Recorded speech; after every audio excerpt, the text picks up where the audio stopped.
മഖ്ദൂം റളിയല്ലാഹു അൻഹു സുഹ്ദ് എന്നാൽ എന്താണെന്ന് പറയുമ്പോൾ അതുക്കിയയിൽ പറഞ്ഞിട്ടുണ്ട്, സുഹ്ദ് എന്നാൽ പണം ഇല്ലാതിരിക്കലല്ല, പണവുമായി ഖൽബിന്റെ ബന്ധമില്ലാതിരിക്കുന്നതിനാണ് സുഹ്ദ് എന്ന് പറയണത്.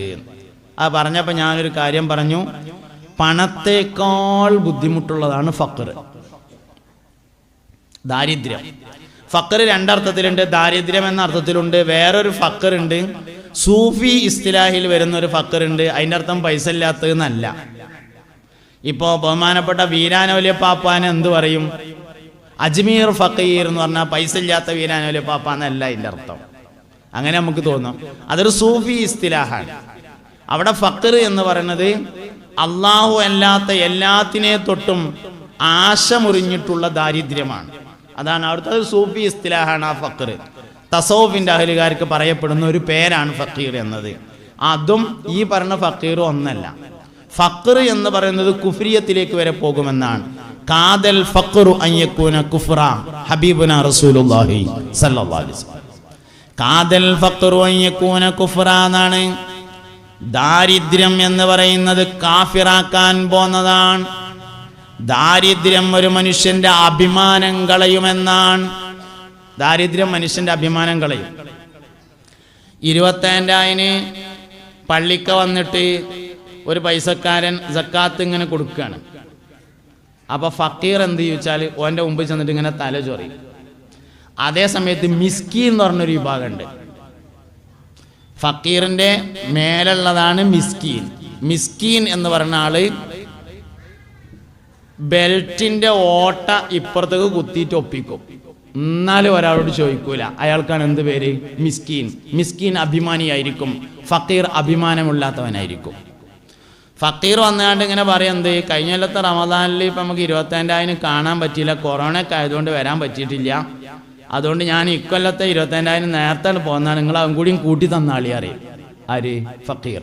അതേസമയത്ത് മിസ്കീൻ എന്താ കട്ടുക? നിങ്ങൾ എന്തേലും കൊടുക്കാൻ വേണ്ടി ഒരുങ്ങുന്നുണ്ട് എന്ന് തോന്നിയാൽ അപ്പുറത്തെ വായിൽ കൂടി ഇറങ്ങും. ഓനാ കൊടുക്കേണ്ടത്, ഓനാണ് കൊടുക്കേണ്ടത്. അതാണ് മിസ്കീൻ. അതുകൊണ്ട് ഫക്കീർ ഭയപ്പെടേണ്ടതാണ്. ഫക്കീർ കാഫിറാകും, ഓന് അഭിമാനം ഒന്നും ഉണ്ടാവില്ല, ഒരു അഭിമാനം ഉണ്ടാവില്ല. ഫക്കീർ ഭയപ്പെടേണ്ടതാണ്. ഫക്കീറായി തുടരുന്നതിൻ്റെ പിന്നിൽ ഒരു കാരണമുണ്ട് എന്നാണ്. അവൻ ഫക്കറിനെ ഇഷ്ടപ്പെടുന്നു എന്ന കാരണമുണ്ട് എന്നാണ്. നിങ്ങൾക്ക് ഇന്നെ മനസ്സിലാകാനുണ്ടാവും എന്ന് ഞാൻ വിചാരിക്കുകയാണ്. അതായത് 25,000 ഇങ്ങനെ നടന്നുങ്ങാണ്ട് കുറേ സക്കാത്തൊക്കെ കിട്ടി, കുറേ ആൾക്കാരൊക്കെ ഇങ്ങനെ കൊടുത്തു, കുറച്ച് കായൊക്കെ ഇങ്ങനെ കിട്ടിയിട്ടുണ്ട്. അപ്പം ഇങ്ങനെ കക്കൂസ് പോയിരുന്നുങ്ങാണ്ട് ഇങ്ങനെ എണ്ണി നോക്കി ഇത്ര ഉണ്ട് എന്ന്. വലിയൊരു മോശമല്ല, എന്നാലും കരുദ്യമായിരൊന്നും ആയിട്ടില്ല. അപ്പോൾ കീശയൊക്കെ വെച്ചിങ്ങാണ്ട് മൂപ്പര അവിടെ നിന്ന് ഇറങ്ങിങ്ങാണ്ട് ദോരക്കാണ്, പഠിച്ചോനെ ഈ കൊല്ലത്തെ 25,000 ഏതായാലും കൊറോണ നക്കിയല്ല അല്ലാ, അടുത്ത കൊല്ലത്തെ 25,000 കുറച്ച് തോന സക്കാത്ത് തരണേ അല്ലാ. എന്താ അതിൻ്റെ അർത്ഥം? അടുത്ത കൊല്ലത്തെ 25,000 ഇന്നെ തെണ്ടിയാക്കണേ എന്നല്ല പറഞ്ഞതിൻ്റെ അർത്ഥം. എന്താ ഓനെ നേരെ തിരിച്ചോണ്ട് വരുന്നൂടെ? ഓന് സക്കാത്ത് തോന കൊടുക്കാൻ നിൽക്കണ്ടല്ലോ, അള്ളാഹ്ക്ക് ഓന ആദ്യം തന്നെ നേരം കൊടുത്തൂടെ? സക്കാത്തായിട്ട് കൊടുക്കേണ്ട ഒരു കാര്യമൊന്നുമില്ലല്ലോ, ഓനെ തിരിച്ചു തരുന്നാൽ മതിയല്ലോ. പഠിച്ചോനെ അടുത്ത കൊല്ലത്തെ 25,000 എല്ലാവർക്കും കുറച്ച് സക്കാത്താണ് കൊടുക്കാനുള്ള ഒരു അവസരം എനിക്ക് തരണേ എന്ന് പറഞ്ഞ അള്ള ചോദിച്ചു, ആടാ ഇത് അതൊക്കെ ചോദിച്ചാൽ മാത്രം ആയോ? അത് ശരി, കയറി മുറത്ത് കയറി കൊത്തിലൊടുങ്ങിയില്ലേ എന്നൊക്കെ അള്ള പറയോ? പറയില്ല. അങ്ങനെ ഒരു മനുഷ്യൻ ചോദിച്ചാൽ അള്ളാഹ്ക്ക് ഓനോട് നല്ല ഇഷ്ടമാണെന്ന് മാത്രമല്ല, ഓൻ അടുത്തല്ല അങ്ങനെ ആക്കി കൊടുക്കും. അപ്പൊ എന്താ ഞാൻ പറഞ്ഞുകൊണ്ടിരിക്കുന്നത്? ഫക്കീറായി തുടരുന്നതിന്റെ പിന്നിൽ ദാരിദ്ര്യത്തെ അവൻ ഇഷ്ടപ്പെടുന്നു എന്ന ഒരു കാരണം കിടക്കുന്നുണ്ട്. ദാരിദ്ര്യത്തെ ആരും ഇഷ്ടപ്പെടാൻ പാടില്ല. അതുകൊണ്ട് നല്ലോണം അധ്വാനിക്കണം. അപ്പൊ ചില ആൾക്കാർ ഇങ്ങനെ പറയും, ഇപ്പൊ പിന്നെ ഞാൻ പണിക്കൊന്നും പോണില്ല, ചെറുക്കന്മാരിപ്പോ 2 അപ്പുറത്തുണ്ട്, ഒരാൾ ഇപ്പുറത്തുണ്ട്, പിന്നെ ഇപ്പൊ ഞാൻ പിന്നെ ഒന്നും പോണില്ല അറിയും. എന്റെ അഭിപ്രായം എങ്ങനെ വെച്ചാല്, ജോലി ഉള്ളിടത്തോളം കാലം ജോലി ചെയ്യണം, ആരോഗ്യമുള്ളിടത്തോളം കാലം ജോലി ചെയ്യണം. ജോലി ഉള്ളിടത്തോളം കാലം, ആരോഗ്യമുള്ളിടത്തോളം കാലം ജോലി ചെയ്യണം. ആരാ എൻ്റെതിനെ ആശ്രയിക്കരുത്. അത് അവനാൻ്റെ മക്കളാണെങ്കിലും ശരി, വേറെ വയ്യൊന്നും ഇല്ലെങ്കിൽ ആയിക്കോട്ടെ, കുഴപ്പമൊന്നുമില്ല. അതെന്തുകൊണ്ട് നമ്മൾ അങ്ങനെ ചിന്തിക്കണവർ? അങ്ങനെ നമ്മൾ ചിന്തിക്കുന്നതിനൊരു കാരണമുണ്ട്. അങ്ങനെ ചിന്തിക്കുന്നതിൻ്റെ കാരണം വരുമാനത്തിൻ്റെ യഥാർത്ഥ ഉപയോഗം എന്താണെന്ന് അറിയാതെ പോയതാണ്. നമ്മളെ വിചാരം മുതൽ എന്ന് പറഞ്ഞാൽ ആശുപത്രി കൊടുക്കാൻ, അതേമാതിരി ചോറ് കഴിക്കാൻ, അതേമാതിരി കോഴി വാങ്ങാൻ ഒക്കെ ഉള്ളതാണ് പൈസ എന്ന് അങ്ങനെ വിചാരിച്ചിട്ടാണ് ഈ പ്രശ്നം പറ്റിയത്. ഭക്ഷണത്തിന് ശരിക്കും പൈസ വേണ്ട. ഭക്ഷണത്തിന് പൈസ ഉണ്ടല്ലോ. എനിക്കിപ്പോൾ ഇന്ന് ഞാൻ ഇപ്പോൾ വൈകുന്നേരം എന്തൊക്കെയാണെന്ന് അറിയാം നിങ്ങൾക്ക്? പത്തിരി. അള്ളാഹു ഭക്ഷണം നൽകിയവർക്ക് സ്വർഗീയ ഭക്ഷണം കൊടുക്കട്ടെ. പിസ്കണ്ട ആമീൻ പറഞ്ഞോളി. അള്ളാഹു ഭക്ഷണം തന്നവർക്ക് സ്വർഗീയ ഭക്ഷണം കൊടുക്കട്ടെ. എനിക്കിന്നിപ്പോൾ വൈകുന്നേരത്തെ എന്തൊക്കെയാണ് ഭക്ഷണം എന്ന് അറിയങ്ങൾ? ചപ്പാത്തി, പത്തിരി, വെള്ളറക്കിക്കോളി, ദോശ, കോഴി, ആട്, പച്ചക്കറി, ഫ്രൂട്ട്സ്, ചെന്നേക്കിന് മുന്തിരി ജ്യൂസ്. ഒറ്റ പൈസൻ്റെയും ചിലവില്ല. തിന്നാൻ പൈസ വേണ്ട. അത് നമുക്ക് വെറുതെ അബദ്ധം പറ്റിയതാണ്. ഭക്ഷണത്തിന് പൈസ ഉണ്ടല്ലോ. തൗഫീഖ് ഉണ്ടാവുകയാണ് പ്രധാനം. തൗഫീഖ് ഉണ്ടെങ്കിൽ സമയാസമയം സാധനം ഇങ്ങനെ വന്നുകൊണ്ടിരിക്കും. തൗഫീഖ് ഇല്ലെങ്കിൽ അരിക്കച്ചവടം ഉണ്ടായിട്ടും കാര്യമില്ല, ചങ്ക് കൂടെ കീപ്പട്ടാണ്ട് പോവില്ല.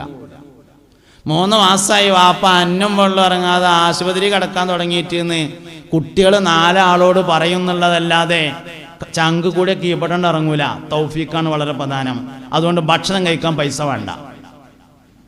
പിന്നെ നമ്മൾ വിചാരം എന്താണെന്ന് വെച്ചാൽ ആശുപത്രി കൊടുക്കാനെന്നാ. ഞാൻ ഹജ്ജിന് പോയ സമയത്ത് ഒരാളുണ്ടായിരുന്നു, ചാവക്കാട്ടുകാരൻ ഒരാളുണ്ടായിരുന്നു ഞങ്ങളുടെ കൂടെ. അപ്പം ഞങ്ങളിങ്ങനെ തമാശക്ക് ഇങ്ങനെ പറയും, കാര്യം പറയും, ഇങ്ങനെ വർത്താനം പറയുന്നതിനിടയിൽ ഞാൻ പറഞ്ഞു, ഉസ്മാൻ റളിയല്ലാഹുവിനെ പോലെയുള്ള ആളുകളൊക്കെ മിസ്കീനാവാൻ വേണ്ടി ദ്വാരന്നിട്ടുണ്ട്.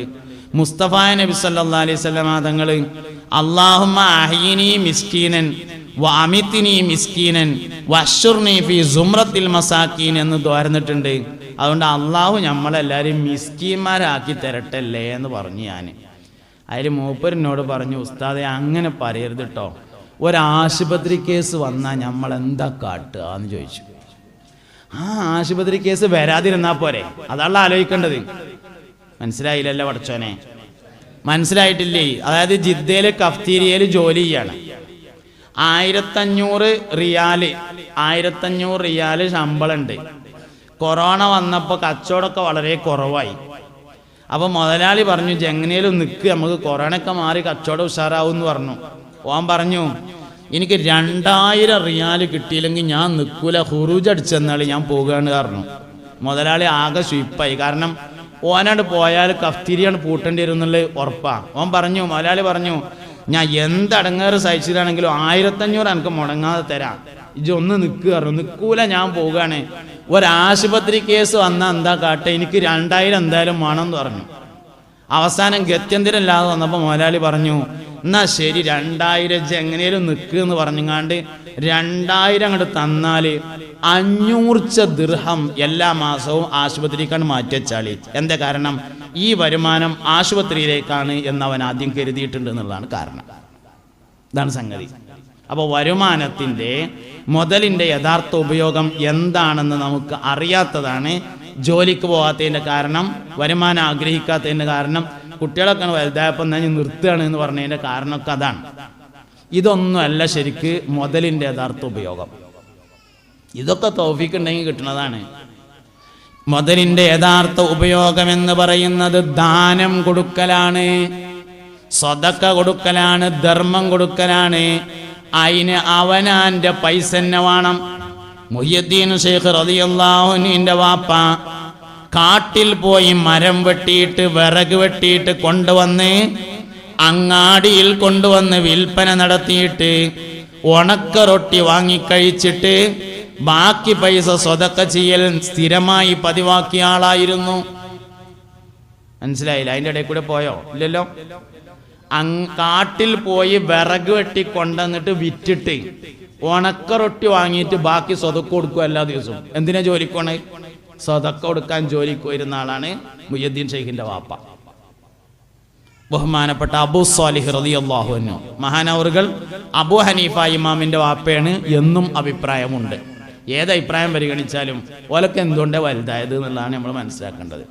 അതുകൊണ്ട് പണത്തിന്റെ യഥാർത്ഥ ഉപയോഗം എന്താണെന്ന് നമുക്ക് അറിയാതെ പോയിട്ടുണ്ട്. അതുകൊണ്ട് എന്തിന് പൈസ ഉണ്ടാക്കണം? മുതലുണ്ടാകാനുള്ള ദുആ എങ്ങനെ? മുതലുണ്ടാകാനുള്ള ദുആ, അല്ലാ പഠിച്ചോനെ എനിക്കൊരുപാട് പൈസ തരണേ അല്ലാ എന്നല്ല. പൈസ ഉണ്ടാകാനുള്ള ദുആ എങ്ങനെ? അല്ലാഹുവേ എനിക്ക് ധാരാളം സകാത്തും സദഖയും കൊടുക്കാൻ അവസരം നൽകണേ അല്ലാ. അതാണ് പൈസ ഉണ്ടാവാനുള്ള ദുആ. ദ്വാരന്ന ഇക്കോളി നിങ്ങൾ ഉണ്ടാവും, ഒറിജിനൽ ദുആ ദ്വാരന്ന ഉണ്ടാവും. അതാണ് പൈസ ഉണ്ടാവാനുള്ള ദുആ. അപ്പൊ പണത്തിന്റെ യഥാർത്ഥ ഉപയോഗം എന്താണെന്ന് പോലും നമുക്ക് അറിയാതെ പോകുന്നുണ്ട്. അതുകൊണ്ട് ദാരിദ്ര്യം ഭയപ്പെടേണ്ടത് തന്നെയാണ്. അതുകൊണ്ട് എല്ലാവരും നന്നായിട്ട് അധ്വാനിച്ച് ഹലാലും ത്വയ്യിബുമായ വഴിയിലൂടെ നന്നായി സമ്പാദിക്കണം. എല്ലായിടത്തും നല്ലോണം പൈസ വേണം എന്ന അഭിപ്രായത്തോട് ഞാൻ യോജിക്കുന്നു. അതിന് ഞാൻ പിന്തുണക്കുന്നു, അതിന് ഞാൻ സപ്പോർട്ട് ചെയ്യുന്നു. പക്ഷേ ഇന്നത്തെ സമൂഹത്തിൻ്റെ ഏറ്റവും വലിയ പ്രശ്നമായി മാറിയിട്ടുള്ളത് അതിരുവിട്ട വരുമാനമാണ്. എങ്ങനെയും പൈസ ഉണ്ടാക്കുക എന്നുള്ളിടത്ത് നമ്മളെത്തി. എങ്ങനെ ഉണ്ടാക്കുക, ഏത് രൂപത്തിൽ ഉണ്ടാക്കുക എന്നുള്ളതിലെത്തി. ഡേറ്റ് കഴിയുമ്പോൾ ഡേറ്റ് കഴിയാൻ പോണ സ്റ്റിക്കറിൻ്റെ അവിടെ അങ്ങോട്ട് ചീന്തിട്ടിങ്ങാണ്ട് പിന്നെയും വെക്കും. തന്നെ ഡേറ്റ് കഴിയാൻ പോവുകയാണ്, അപ്പോൾ ആ ഡേറ്റ് അടയാളപ്പെടുത്തി അവിടെ അങ്ങോട്ട് ചീന്തിട്ടുകൊണ്ട് പിന്നെയും വെക്കുക. തന്നെ ഭക്ഷണ സാധനം കൈകാര്യം ചെയ്യുന്നവരാണ് കൂടുതൽ സൂക്ഷിക്കേണ്ടത്. ഹോട്ടൽ നടത്തുന്നവർ, ബേക്കറി നടത്തുന്നവർ, കൂൾ ബാർ നടത്തുന്നവർ, അച്ചാർ കമ്പനി നടത്തുന്നവർ, മീൻ കച്ചവടം ചെയ്യുന്നവർ, ഇറച്ചി കച്ചവടം ചെയ്യുന്നവർ, ഇങ്ങനെ ഭക്ഷണവുമായി കൈകാര്യം ചെയ്യുന്നവർ കൂടുതൽ സൂക്ഷ്മത പാലിക്കണം. വേഗം അബദ്ധം വരാൻ സാധ്യതയുള്ളത് അതിലാണ്. മക്കൾ വേഗത്തിൽ കേടുവരാ ഭക്ഷണം. എന്നാലോ നേരംഗത്തിൽ ചെയ്താൽ ഇത്ര നല്ലൊരു അമല് വേറല്ല. അതെന്താ വെച്ചാല് നല്ലത് കേടെന്നാലാണ് പറ്റരപ്പാകുക. എത്തിങ്ങാനെന്ന് ചാടിപ്പോന്നാൽ കഞ്ചാവ് കച്ചവടം ഉറപ്പാണ്. ഈ കഞ്ചാവ് കച്ചവടം ചെയ്യുന്ന ആൾക്കാരൊക്കെ പേരുകൾ വരുമ്പോൾ പത്രങ്ങളിൽ ഇങ്ങനെ വരുമ്പോൾ അറബി അക്ഷരം ചേർത്ത് വെച്ച ഒന്ന് രണ്ടെണ്ണമൊക്കെ ഉണ്ടാവുമല്ലോ. അതിൻ്റെയൊക്കെ ഹിസ്റ്ററി പഠിച്ചു നോക്കിയാൽ അറബി കോളേജിൽ നിന്ന് ചാടിയത്, എത്തിങ്ങാനയിൽ നിന്ന് ചാടിയത്, ബോർഡിങ്ങിൽ നിന്ന് ചാടിയത്, ദർസിൽ നിന്ന് ചാടിയത്, അങ്ങനെ ഇക്കാരം. നല്ലത് കേടെന്നാൽ പറ്റരപ്പാവും.